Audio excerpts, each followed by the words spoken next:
이니라. 아멘.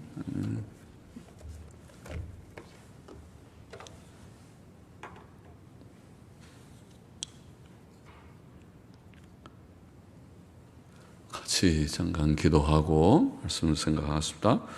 하나님 아버지, 수요일 밤 저희들이 또 이사야서의 말씀 앞에 앉아 있사오니 하나님께서 말씀하여 주심으로 부족한 종이 조금 해석하며 바르게 해석하게 하시고 하나님의 영광을 위하고 주를 사랑하고 사모하여 이 밤에도 원근각처에서 여기에 모인 사랑하는 심령들 또 혹은 가정에서 온라인으로 아마 말씀 앞에 앉은 모두들의 심령에 말씀을 주시고 은혜를 주시기를 원합니다. 주님 사모하는 자들에게 채우시는 주께서 주님 말씀을 항상 주셔서 하나님의 말씀이 우리에게 꿀과 같고 꿀송이 같고 금은 보화보다 귀한 말씀인 것이 깨달아지고 경험되게 하여 주시기를 소원합니다. 종은 심히 누추하고 부족한 자이오니 주의 피로 날마다 정하게 하시고 성령의 충만함을 주셔서 하나님의 말씀을 바르게 이해하고 바르게 해석하며 전할 수 있게 하여 주시고 알아듣기 쉽게 혼잡시키지 아니하고 하나님의 말씀의 순수한 진리와 주님 교훈을 함께 나누게 하여 전하는 자나 받는 자가 다 말씀 앞에 거하게 하여 주시기를 소원합니다. 예수 그리스도의 이름으로 기도하옵나이다. 아멘. 이사야 49장 1절부터 7절 말씀, 49장부터 우리 여호와의 종에 대한 말씀, 그 전에도 좀 나오는데 49장에 본격적으로 좀 나옵니다. 1절부터 3절 먼저 보십시다. 섬들아 나를 들으라, 원방 백성들아 귀를 기울이라.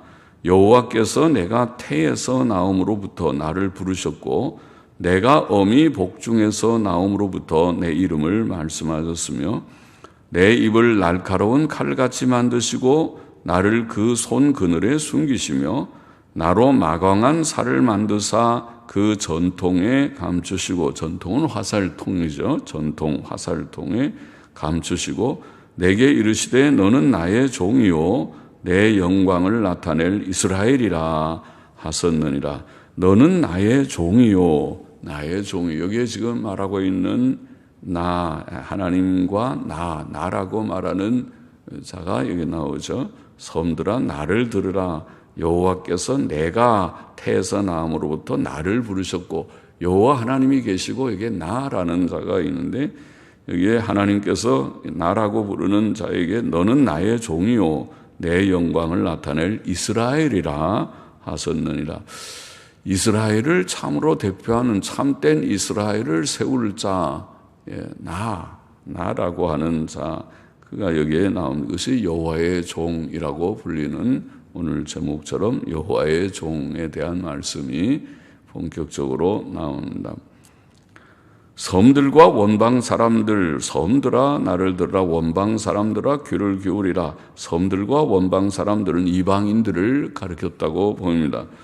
본문은 그러므로 유다 백성뿐 아니라 이방 백성들을 향해 말하고 있죠. 섬들아 나를 들으라, 원방 백성들아 귀를 기울이라. 그러니 이방 사람들로 들어야 할 내용, 오늘 우리들에게 해당 사항이 되는 내용이라고 말씀하고 있습니다. 본문의 나는 야곱을 하나님께로 돌아오게 하며 이스라엘을 하나님께로 모이게 하는 자, 5절에 보면 그렇게 표현했죠. 그래서 곧 야곱을 회복시키는 자, 이스라엘을 회복시키는 자, 이스라엘의 회복자, 이스라엘을 가까이는 고레스 왕이라고 우리가 몇 번 얘기를 했지만은, 그러나 고레스는 이스라엘의 참된 회복자는 아니죠. 포로 귀환하는 일을 도왔지만은, 그 일을 이루었지만은 그것이 성경이 말하는 이스라엘의 회복의 모든 것은 아닙니다. 시작일 뿐이고 예표일 뿐이었습니다. 이스라엘을 회복시키는 자, 야곱을 하나님께로 돌아오게 하며 이스라엘을 하나님께로 모이게 하는 자, 또 6절에는 이방의 빛, 이런 표현이 있어요. 이방의 빛이 되는 자.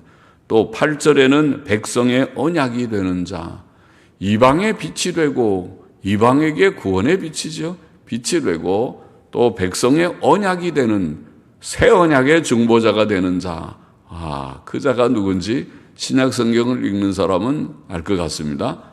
그 자가 바로 메시아이신데 예수 그리스도이신데, 여기에 나를, 섬들아 나라고 하는 인물은 바로 메시아를 가리키고 있구나 깨닫게 됩니다. 그는 메시아 곧 예수 그리스도를 가리킵니다. 앞장들에서 나온 고레스를 통한 이스라엘의 회복의 예언은, 고레스는 이스라엘을 회복시키는, 포로 귀환하는데 굉장히 역할을 한 그런 놀라운 인물이죠. 고레스가 아니었으면 이스라엘이 돌아올 수가 없는데, 고레스가 너희는 원하는 사람들은 다 고국으로 돌아가라, 그 명령, 옛날에 왕은 그만큼 정권을 가지고 있죠. 오늘날로 말하면 3권을 가지고 있는 자입니다. 입법, 행정, 사법 3권을 가지고 있는 자가 왕이었습니다. 오늘날은 그런 왕정을 싫어하니까 민주정치를 하면서 3권을 쪼개서 이제 권력을 좀 분산시킨다, 그렇게 하고 있지만은, 그러나 권력이 분산되지를 않고 여전히 그 권력을 가진 사람들은 다 자기 사람들을 심어서 행정부도 주장하고 입법부도 주장하고 사법부도 주장하고 결국 다 3권을 가진 것처럼 되면 왕정처럼 되는 것이죠. 민주정치를 깨는 것이죠. 공정하지 않죠. 공정하게 모든 것을 하지 않으면 민주주의는 깨지고 말죠. 그런데 이렇게 고레스를 통한 이스라엘의 포로 귀환이라고 하는 것은 회복의 이 예언 중에 하나이지만은 그것은 시작에 불과하고, 그 예언이 자연스럽게 메시아 예언으로 이어지고 발전되고 있습니다. 메시아 예언. 그럼 고레스는 하나의 시작에 불과했구나, 하나의 예표적이라고 봐야 되겠구나. 고레스를 통해서 이스라엘이 완전히 회복된 건 아니잖아요. 돌아왔어도 여전히 죄지었으니까. 에스라 느헤미야를 읽어보면은, 말라기서까지를 읽어봐도 여전히 그렇죠. 그들이 아이고 이 제사가 왜 이렇게 범죄스러운고, 다 벌레 먹은 또 병든 그런 짐승, 어차피 못 먹는 것들 저런 거나 제물로 드리면 되지, 뭘 깨끗하고 좋은 건 우리가 씨로 삼아야 되고 종자로 삼아야 되고 또 먹어도 우리가 먹어야 되고, 이런 불신앙적이고 불평적인 그런 행동을 하고 있으니까 11조 떼먹고 이러니까, 그러면 그들이 바벨론에서 돌아왔지만 참된 회복은 안 된 것이죠. 그들의 영육의 회복이 정말 있지는 않습니다. 그런데 그 하나의 그래서 예표다. 고레스는 예표요, 참된 회복은 메시아를 통해서 이루어질 것이다. 신약 시대를 내다보는 것입니다. 신약 시대도 아직도 다 완성되진 않았죠. 시작되었으나 아직 주의 재림으로 완성될 것이라고 보이는 것이 신약 교회. 자, 여기 여호와께서는 메시아께서 태에서 나옴으로부터 그를 부르셨고, 오늘 본문에 그가 어미 복중에서 나옴으로부터 그의 이름을 말씀하셨습니다. 그것은 마태복음 1장에 나온 말씀과 같죠. 마태복음 1장 20절 21절에 보면 이 일을 생각할 때에 요셉이 마리아가 아직 약혼만 하고 결혼하기 전인데 잉태했다, 임신을 했다는 말을 듣고 이거 수상한데 어떻게 나랑 결혼을 약속해 놓고 임신을 할 수가 있지? 그러고 생각할 때에 주의 사자가 현몽하여 가로되, 천사가 꿈에 나타나서 요셉에게 이렇게 말하죠. 다윗의 자손 요셉아, 내 아내 마리아 데려오기를 무서워 말라. 이미 약혼했으니까 결혼한 것과 같이 여겼다고 봅니다. 네 아내라고 부르면서 아내 마리아 데려오기를 무서워 말라. 저에게 잉태된 자는 성령으로 된 것이라. 이제 요셉이 알았습니다. 이거 이상한 불륜으로, 그런 외도해서 이상한 남자하고 관계해서 임신한 것이 아니었구나. 성령의 놀라운 역사로 임신한 것이로구나. 성령으로 된 것이니 그가 아들을 된 것이라. 그가 아들을 낳으리니 이름을 예수라 하라. 이는 그가 자기 백성을 저희 죄에서 구원할 자이심이라 하니라. 그렇죠? 메시아는 어미 복중에서 나옴으로부터 그의 이름을 말씀하신 예수라고 이름까지 하나님께서 분명하게 명시적으로 주신 그런 분이시라고 신약 성경은 증거하고 있죠. 또 여호와께서는 오늘 본문에 메시아의 입을 날카로운 칼같이 만드시고 그를 그의 손 그늘에 숨기시며 그로 잘 갈아진 화살을 만드셔서 메시아의 그 입을 날카로운 칼 같게 하시고 또 메시아를 화살과 같이 만들어서 그의 화살통에 감추셨다.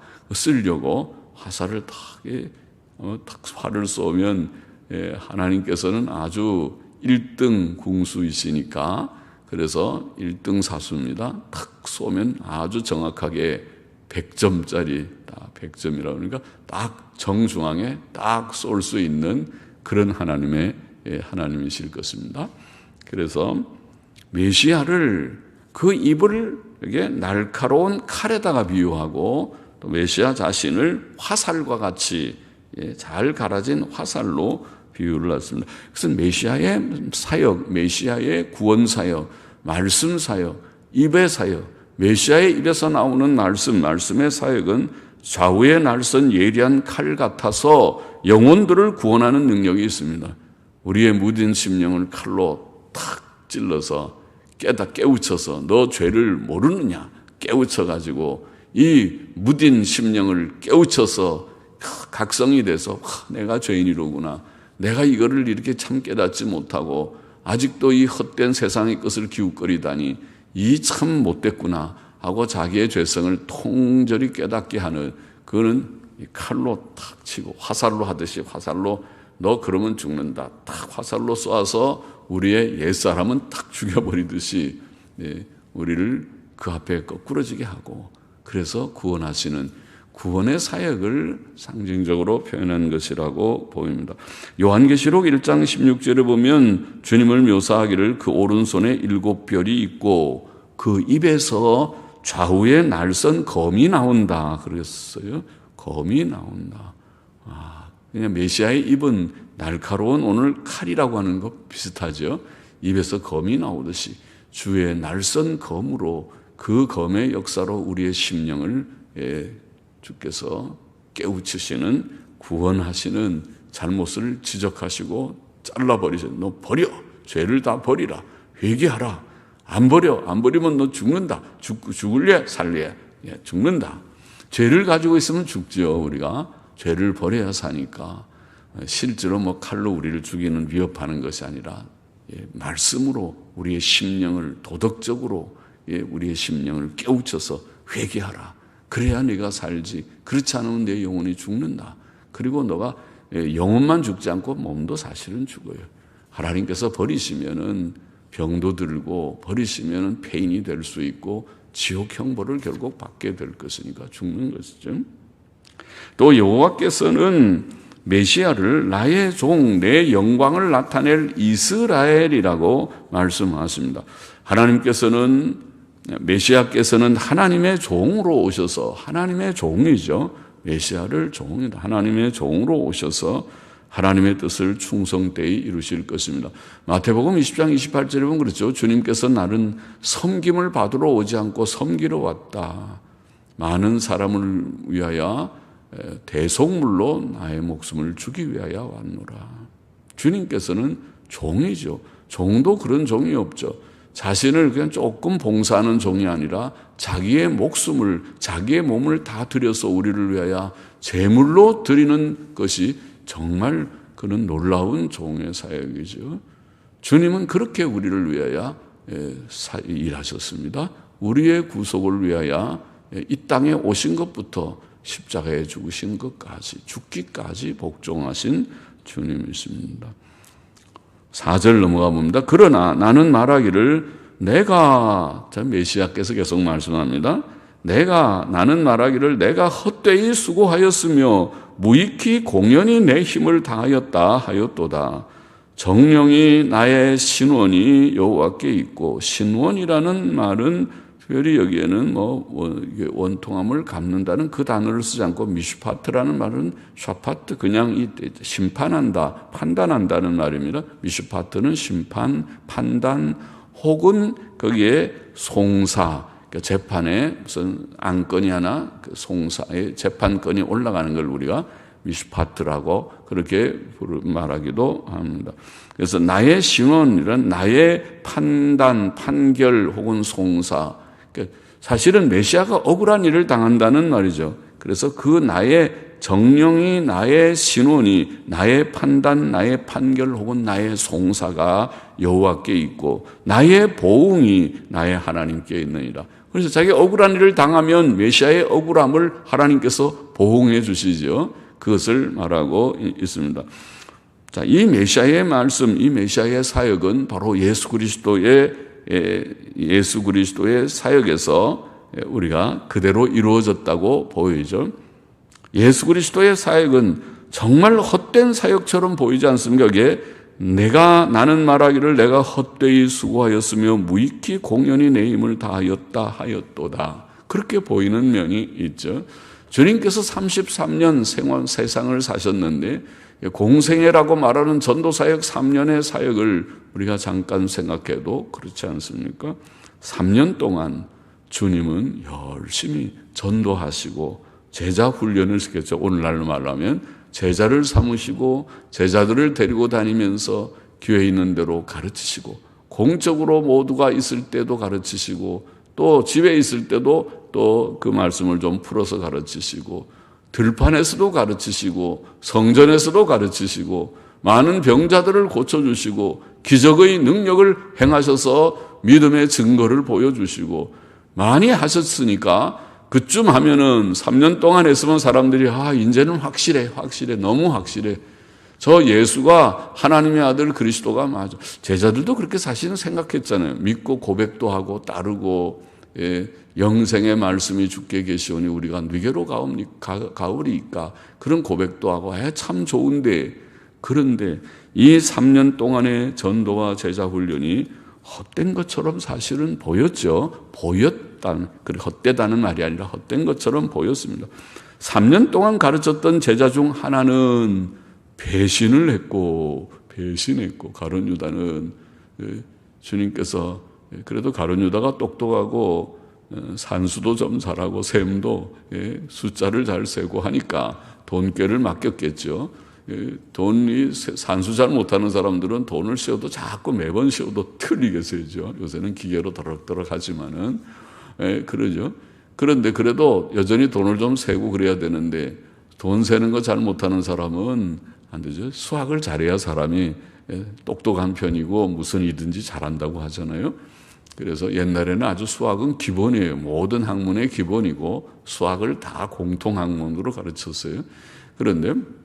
그래서 이게 똑똑한 가룟 유다에게 돈꾀도 맡겼는데 그랬는데 그 돈꾀에서 조금씩 훔쳐가긴 하고 주님의 이 기대를 저버렸습니다. 주님이 맡겼는데 신임에서 맡겼는데 똑똑하다고 그래도 다른 제자들보다 좀 그 면이 뛰어난 장점이 있어서 맡겼는데 그런데 그런 주님을 배신하는 12제자 많은 무리들 가운데 12명을 세운 12명 중에 한 명이 배신자가 나오고 주님을 배반하고 팔아버리는데 주님을 넘겨주는데 앞장선 자가 되었던 것이죠.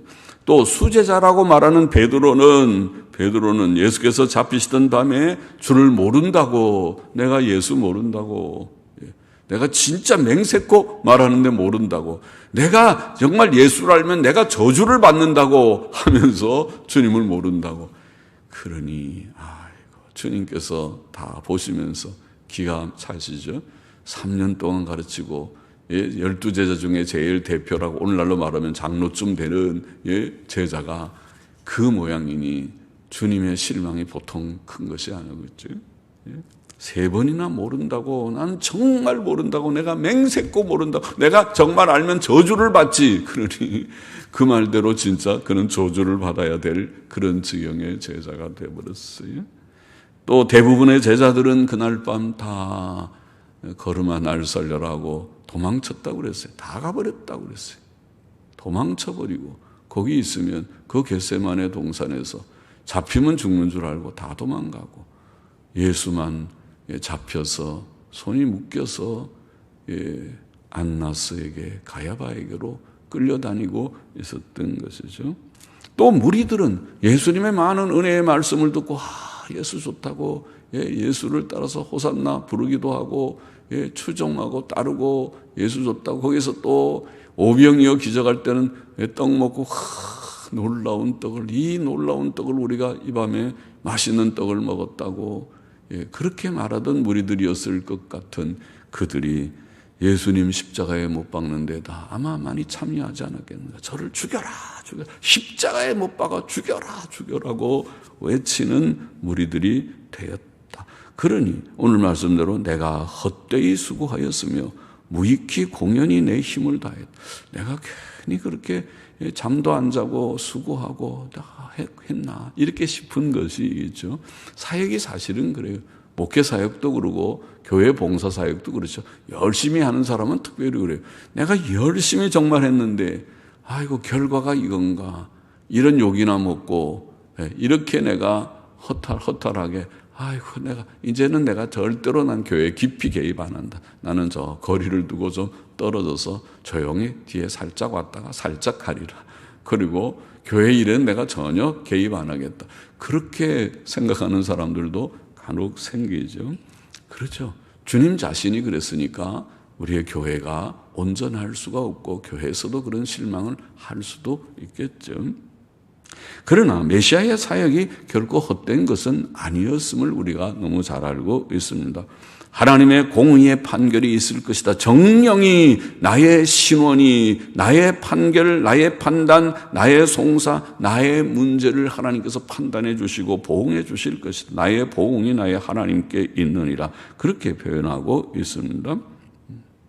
하나님의 공의의 판결이 있을 것이고 그는 그의 억울함을 풀어주실 것입니다. 과연 하나님께서는 그를 죽은 지 3일 만에 부활시키셨고 할렐루야죠. 그들은 죽였다고 해서 참 기뻐하고 아마 그 밤에 술잔을 돌리면서 우리가 그동안 마음고생했는데 결국은 예수를 죽여버려서 우리가 이겼다. 그지? 건배해. 그러고 건배하면서 그들이 좋아했겠죠. 우리가 이겼다. 이제 이겼다. 그래, 이겼어요. 하나님께서 하늘에서 보시고 웃으면서 이겼어. 그 며칠 후에 보자. 3일 걸렸어요. 3일 후에 주께서 죽은 지 3일 만에 그를 부활시키셨고 또 그를 40일 만에 높여서 온 세상과 열왕들이 그 앞에 무릎을 꿇고 그에게 경배하게 하셨습니다. 할렐루야죠. 할렐루야. 보응하셨죠. 그리고 악한 자들에 대해서 하나님께서 엄하게 예루살렘아 내가 너를 품으려고 암탉이 새끼를 품듯이 품으려고 했는데 네가 그것을 왜 원치 않았다. 그렇게 슬피 눈물을 지으시던 그 예루살렘은 주 70년에 참혹하게 다시 한번 멸망하는 그런 일이 있지 않았습니까? 그것도 징벌이죠. 하나님의 징벌이고 하나님께서 내리신 재앙이었죠. 5절 보십시다. 나는 여호와 보시기에 존귀한 자라 나의 하나님이 나의 힘이 되셨도다. 다시 야곱을 자기에게로 돌아오게 하시며 이스라엘을 자기에게로 모이게 하시려고 나를 태에서 나옴으로부터 자기 종을 삼으신 여호와께서 말씀하신다. 메시아께서는 사람들 보기에는 보잘것 없으셔서 멸시와 핍박을 당하시지만은 여호와 보시기에는 존귀한 자이십니다. 존귀한 자이십니다. 나는 여호와 보시기에 존귀한 자라. 그는 하나님의 영광스러운 아들이시며 영광의 주, 고린도전서 2장 8절의 표현이죠. 주님을 영광의 주, 예수님은 영광의 주님이십니다. 원래 영광의 주요. 나중에 부활 승천하셔서 다시 그 영광의 주님이신 것이 다시 증거되신 분이시죠.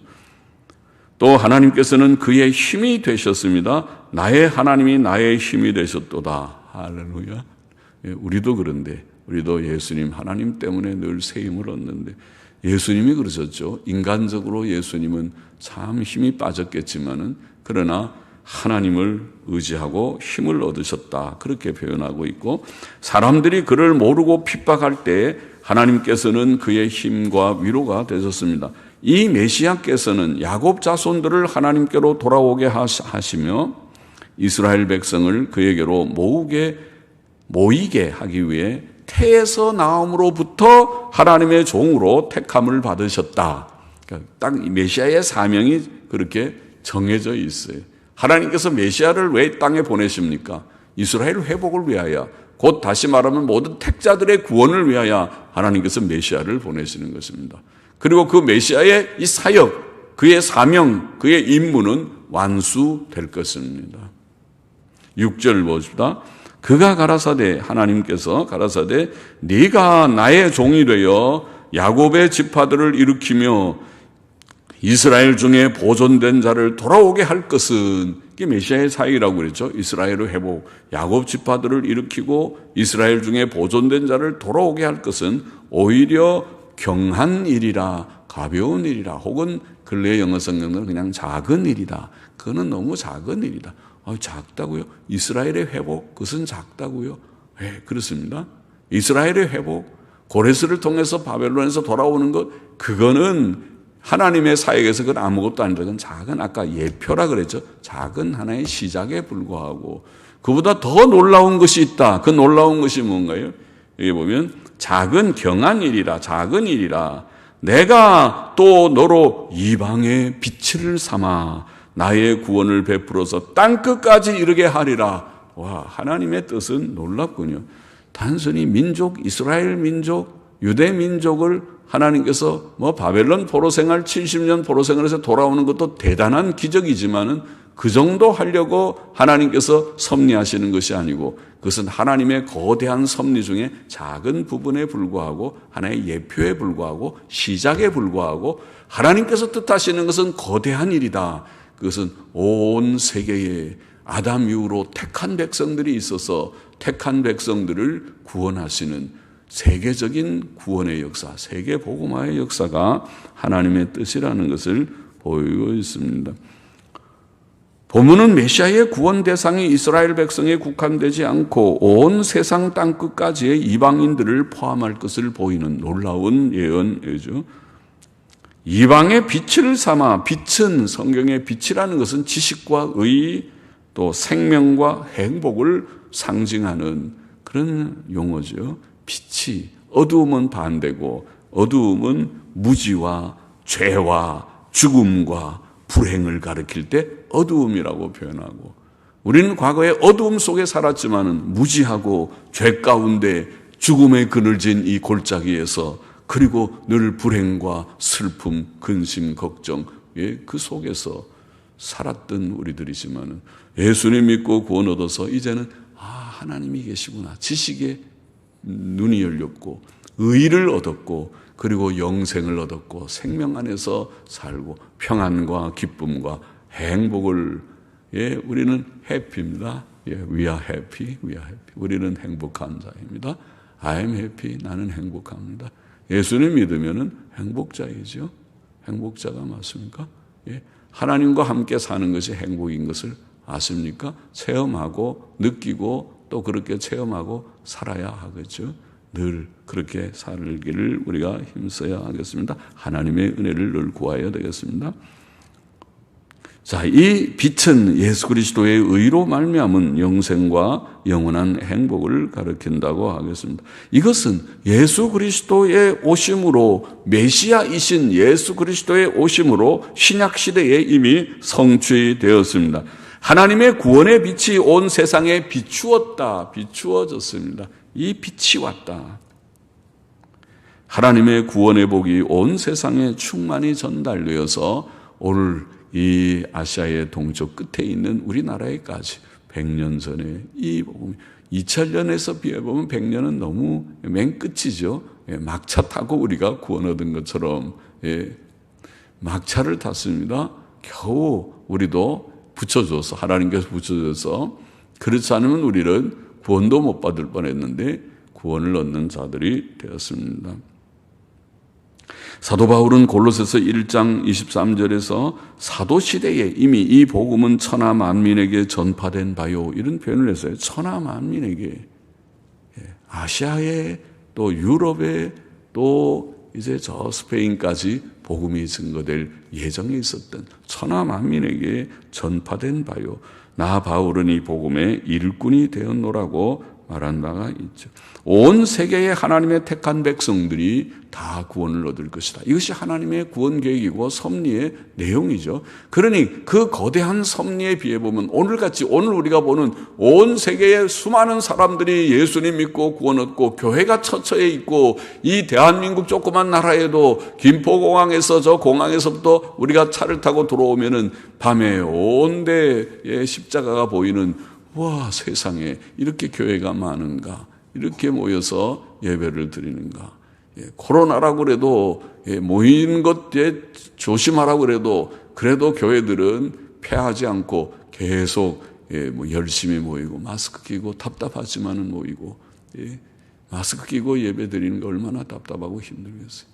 모이고 그렇게 해왔습니다. 주님께 영광을 돌렸습니다. 7절 보십시다. 이스라엘의 구속자, 이스라엘의 거룩하신 자이신 여호와께서 사람에게 멸시를 당하는 자, 백성에게 미움을 받는 자, 관원들에게 종이 된 자에게 이같이 이르시되, 여기에 메시아를 표현했죠. 사람에게 멸시당하는 자, 백성에게 미움을 받는 자, 관원들에게 종이 된 자에게 이같이 말씀하시되, 너를 보고 열왕이 일어서며 방백들이 경배하리니 이는 너를 택한 바 신실한 나 여호와 이스라엘의 거룩한 자를 인함이니라. 그렇게 표현했군요.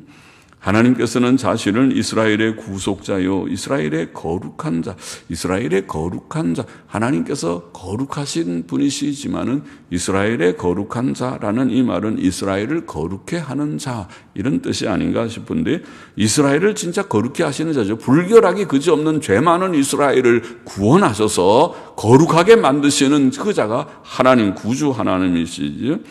구주 이스라엘의 거룩한 자라고 부르시며, 메시아께서 사람들에게 멸시를 당하며 백성에게 미움을 받고 관원들에게 종이 될 것이지만, 하나님께서 친히 역사하셔서 열왕들이 메시아를 보고 일어서게 하시며, 모두들이 메시아를 보면 벌떡 일어선다고요. 그것이 좀 높은 분이 있으면 그러잖아요. 높은 분이 우리에게 찾아오면은 우리가 가만히 앉아서 맞지 않죠. 벌떡 일어서서 어서 오십시오. 오셨습니까? 그렇게 하죠. 그처럼 메시아 앞에 열왕들이 벌떡 일어서게 하시며 방백들이 그에게 경배하게 아이고 오셨습니까? 그 앞에 머리를 숙여서 90도 절을 하고 또 엎드려서 큰 절을 하고 그렇게 합니다. 사람들은 고난받은 메시아를 믿을 것입니다. 구원은 전적으로 하나님이 하시는 일입니다. 예수 그리스도를 알고 그 앞에 굴복하는 것은 사실은 기적이며 하나님의 전적인 은혜입니다. 예수가 누구이길래 우리가 그를 구주로 주님으로 영접하였는가? 그를 믿는다고 예수의 나의 구주 예수라고 고백하며 그를 찬송하고 사랑하고 추종하고 따라가는가? 기적이죠. 놀라운 일이 아닙니까? 옛날에 우리 집 사람은 숭의중고등학교 다닐 때에 그때 숭의중고등학교는 미션스 끓이니까 예배드리면 예배드리고 설교하고 그러면 그때 영어 단어 외웠다고 그러더라고요. 영어 단어 외우고. 저거 다 거짓말이야. 아이고 전부 다 뻥이야. 저 거짓이지 믿을 거 하나도 없어. 아이고 나는 그냥 여기서 할 수 없이 학교가 예배드리라니까 앉아 있지만은 영어 단어나 외울 거야. 그랬던 그 소녀가 어느 날 예수님 믿고 목사님 부인이 됐으니까 굉장히 기적이잖아요. 그거 누가 하세요? 하나님께서 하신 거죠. 사람이 할 수 있어요? 나는 절대로 안 믿을 거야. 저 거짓말에 절대로 안 속아 넘어갈 거야. 그러나 어느 날 하나님께서 그 마음을 감동하셔서 나도 큰 죄인이구나. 내가 외적으로는 죄를 많이 안 졌어도 내 속에 이기심과 자기중심적인 자기 사랑과 또 혹은 남을 미워하는 그런 마음이나 이런 것들이 없지 않았구나. 아마 깨달았겠죠. 그래서 예수님 영접하고 구원받은 것처럼 기적이에요. 기적. 오늘 본문의 교훈을 정리해 보십시오. 첫째로 하나님께서는 메시아를 어머니 태에서 날 때부터 부르셨다. 1절에 말씀했습니다. 메시아께서는 구약 성경에 예언된 자이십니다. 하나님께서 딱 정해놓으신 메시아는 어머니 태에서부터 벌써 부르셨다는 말은 하나님의 예정된 자이시다. 구약 성경에 예언된 바로 그분이 메시아이시다. 그것이 신약 성경의 마태복음 1장 1절에 나오는 말씀이죠.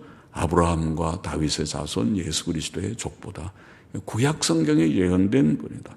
주 예수 그리스도께서는 구약 성경이 자신에 대해 증거한다고 요한복음 5장 39절에 말씀하셨고, 누가복음 24장에 보면 부활하신 후 엠마오로 가는 두 제자에게 길에서 말씀을 나누면서 모세와 및 모든 선지자들의 글로 시작하여 모든 성경에 쓴 바 자기에 관한 것을 자세히 설명하셨다. 누가복음 24장 27절에 그렇게 되어 있죠.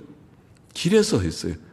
성경책도 없었을 때인데 그냥 다 성경을 줄줄 말씀하시면서 모세와 선지자들의 글로 시작해서 모든 성경에 쓴 바 메시아 자기에 관한 내용들을 자세하게 엠마오로 가는 그 두 제자에게 그렇게 설명해 주셨고, 또 예루살렘에 모인 제자들에게도 나타나셔서 내가 너희에게 말한 바 곧 모세의 율법과 선지자의 글과 시편에 나를 가르쳐 기록된 모든 것이 있고, 구약 성경 아닙니까? 모세의 글, 선지자들의 글, 시편 그러면 구약의 말씀이죠.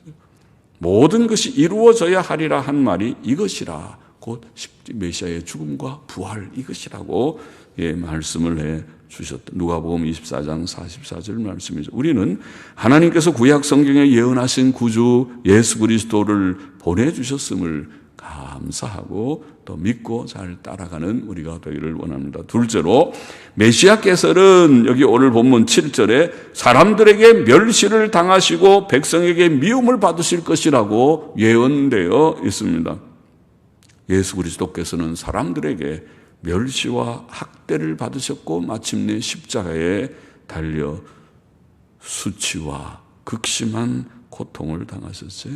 속옷까지 다 벗김을 받았다고 그러니까 주님은 아주 벌거벗은 몸으로 아주 부끄러운 몸으로 십자가에 달리셨다고 보입니다. 그리고 그 고통은 말할 수 없는 고통이었을 것입니다. 수치와 고통. 그렇죠?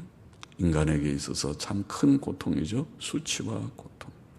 그러나 그 고난 후 그는 부활하셨고 승천하셔서 영광의 하나님 우편에 앉으셨고 열왕이 그 앞에 굴복게 하셨습니다. 우리 모두가 많은 사람들이 오늘도 그리스도인 모든 신자들이 예수 앞에 찬송을 부르며 그 앞에 경배하는 자들이 되었습니다.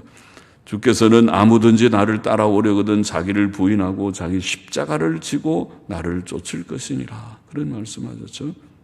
우리는 주님 가신 그 길, 십자가의 길, 자기를 부정하고 십자가를 지고 따라가야 하는 길, 고난의 길이죠. 고난의 발자취를 우리도 따라가기를 원합니다. 따라가 보기를 원합니다. 따라가는 우리가 되기를 원합니다.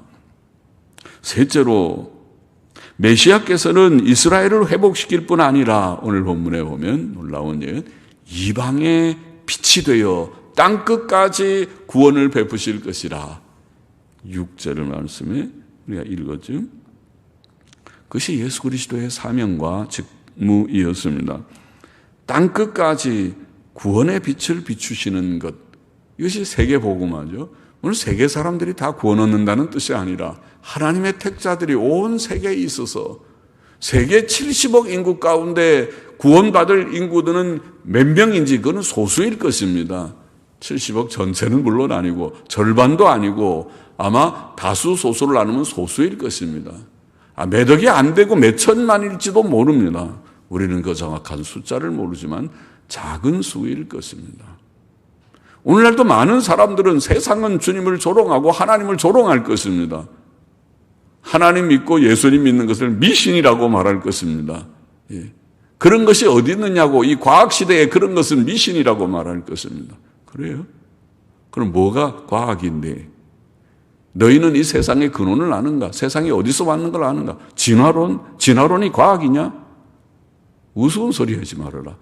진화론이 뭔데? 물질이 영원하다는 얘기인데 물질이 영원한 게 그게 합리냐? 하나님은 안 믿으면서 물질이 영원하다고. 영원 전부터 물질이 어디서 났는데? 물질은 영원 전부터 그냥 있는 거야? 그게 과학이냐? 그게 객관적인 것이냐? 정신없는 얘기하지 말아라. 또 물질에서 생명이 나온 건 더더욱이 말로 되지 않는 불합니다. 그것을 과학이라고 말하고 하나님을 미신이라고 말하는 그런 당신의 잘못된 사고방식부터 뜯어고쳐라. 세상은 항상 하나님을 비아냥거리고 예수님 시대의 예수를 못 박았던 그 세상은 오늘날도 마찬가지입니다. 기독교에 호의적이지 않습니다. 기독교를 오늘 많은 사람들이 예수를 믿는다고 해서 다수의 사람들이 기독교에 호의적인 것은 아닙니다. 여전히 세상은 세상이고 오늘도 믿는 사람은 소수의 사람이고 좁은 길을 가는 사람들은 더 소수입니다. 넓은 길로 가는 사람들이 훨씬 많습니다. 다원주의, 포용주의가 훨씬 넓은 길입니다. 기독교 안에도 잡탕이 훨씬 넓은 길입니다. 보수 정통, 성경대로 바로 믿고 가겠습니다 하는 사람들은 극소수일 것입니다. 그러나 오늘도 주의 택한 백성들은 주께로 돌아올 것을 우리는 믿습니다. 그것이 우리의 사명이기 때문에 주님의 사명이었고 주님은 소수의 사람들 12명의 제자 120명의 무리들을 주님은 가르치시고 그들이 나가서 세상에 복음을 전하라고 했고 그것이 오늘 우리에게까지 복음의 불이 붙었습니다. 많은 사람들이 예수를 믿는 것은 사실이지만 그러나 여전히 전체 인류에 비해 보면 소수에 불과하고 믿는다고 하는 형식적인 기독교인들, 기독교계 세계 속에서도 진실이 믿는 자는 더 소수일 것 같습니다. 그 수를 우리는 논하고 싶지 않지만은 그러나 하나님 앞에서 바로 믿어야 됩니다. 오직 우리는 낭망하지 말고 택한 자들이 주께로 돌아올 줄 알고 그리고 하나님께서 주께서 가신 이 사명 오늘 교회에 주신 사명이고 세계 복음을 딱 끝까지 전하라. 그것은 마태복음 28장 19절에 말씀하신 너희는 가서 모든 족속으로 제자를 삼으라. 사도행전 1장 8절에 너희는 땅끝까지 이르러 내 증인이 되리라. 그것은 오늘날도 우리에게 주신 최대의 사명이기 때문에 여러분의 직업이 무엇이든지 여러분의 현실이 무엇이든지 여러분이 예수 믿고 구원 얻은 자들이라면 여러분은 그 사명을 마음에 품고 늘 증거해야 될 것입니다. 가까이는 가족들에게, 가까이는 우리의 형제들에게, 내 친한 친구들에게, 직장 동료들에게 그리고 우리의 모든 주위에 있는 이웃들에게 그를 전하지 않는다면 안 됩니다. 그것은 우리의 사명입니다. 하나님께서 우리에게 명하신 가장 큰 사명입니다. 우리의 책임입니다. 그 사명을 우리는 예수님의 사명, 오늘 신약 교회에 남겨두신 사명인 줄 알고 그 사명을 이어서 예수님의 사명을 계승해서 우리가 그 일에 충성하는 우리가 되어야 합니다. 하나님이 주신 메시아, 성경의 예언대로 오신 메시아를 감사히 믿고 따라가는 우리가 되고 메시아에 가신 길은 고난의 길이었던 것을 잊지 말고 고난도 각오하면서 가야 되고 또 주의 주신 그 사명을 우리가 이어서 세계 복음화라고 하는 복음을 딱 끝까지 전해본다고 하는 이 사명을 아무쪼록 감당하는 우리 모두가 되십시다. 기도하십시다. 하나님 아버지 주님을 진실히 믿고 주님 늘 감사히 주님을 믿고 따라가는 우리 모두들이 되며 고난을 각오하며 갈 수 있게 하시고 늘 말씀 붙들고 바른 길 가게 하여 주시고 또 이 복음의 향기, 이 복음의 증거를 우리도 우리 주위에 증거하며 갈 수 있는, 살 수 있는 우리 모두가 되게 하여 주시기를 원하옵고 예수 그리스도의 이름으로 기도합니다.